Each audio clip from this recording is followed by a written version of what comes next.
కల్కి ట్రైలర్ చూసారా? చూసాను. ఎలా అనిపించింది మీకు? అసలు నెక్స్ట్ లెవెల్ లో ఉంది.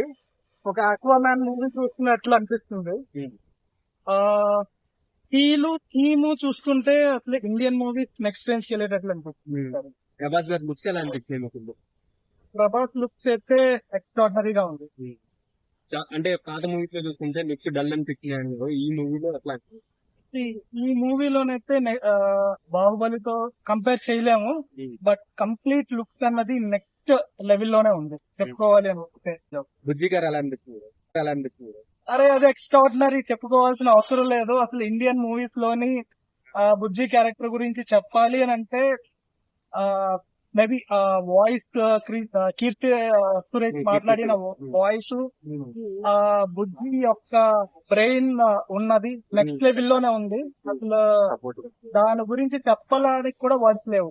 చాలా మంది ట్రైలర్ ఆడియన్స్ అంత రీచ్ అవ్వలేదు, వ్యూస్ తక్కువ వచ్చినాయి, ప్రభాస్ గారు డైలాగ్స్ కూడా తక్కువ ఉన్నాయి ట్రైలర్ లో అని చెప్పి చాలా మంది అంటారు. ట్రైలర్ లోని ఎక్స్పెక్టేషన్ అంటే జనాలు ఎక్స్పెక్ట్ చేసింది ఏంటంటే ఒక థీమ్ లో ఉండాలి, ఒక మూమెంట్ ఎలాగ ఉండాలి అంటే ఊపొచ్చి ఏలని లాగా ఉండేది. బట్ ఇది future generation movie. So future generation movie ఎలాగుండాలి అన్నది ఆ ట్రైలర్ లో నాగార్జున గారు క్లియర్ గా చూపించారు. అది కంటెంట్ వైజ్ గా సెగ్మెంట్ 2, సెగ్మెంట్ 3 వాళ్ళకి రీచ్ అవ్వకపోవచ్చు. బట్ ఈ క్లాస్ 1 ఎవరెవరు ఉన్నారో వాళ్ళకి మాత్రం తప్పకుండా రీచ్ అవుతుంది. అసలు ఓవరాల్ గా కలెక్షన్స్ ఎంత వస్తాయి అనుకుంటున్నారు? బాహుబలి క్రాస్ అవుతారు? నేనైతే first day maybe 1000 crores budget cross అయ్యే అవకాశం ఉంది, పాన్ వరల్డ్ కాబట్టి ఎక్స్పెక్ట్ చేస్తున్నా. సో ఓవరాల్ గా మూవీ అయితే అనుకోవాలి అనుకుంటే ఉన్న ప్రస్తుతం ఇండస్ట్రీలో ఉన్నవన్నిటిని క్రాస్ చేసి ఫస్ట్ కి వెళ్ళాలి అని ఎక్స్పెక్ట్ చేస్తాను. ఒక 500 అనుకుంటున్నారా? 5000 5,000 అన్నది ఇప్పుడు మన ఇండియన్ మార్కెట్ ప్రకారంగా చూస్తే అంత ఉండకపోవచ్చు.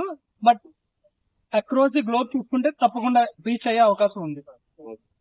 సాహోతో కంపేర్ చేసుకుంటే దీన్ని చూసుకుంటే అసలు మెస్మరైజింగ్ గా ఉన్నది ప్రతి మూమెంట్ ఉన్న మూవీలో, ట్రైలర్ లో. అమితాబ్ బచ్చన్ గారి క్యారెక్టరైజేషన్, దీపికా పదుకొనే గారు ఎలా అనిపిస్తుంది? అమితాబ్ బచ్చన్ గారిది ఇంకా ఫుల్ లెంత్ గా ఇంకేం తెలీదు, జస్ట్ మామూలు హై లెవెల్ లో మామూలుగా చూపించారు.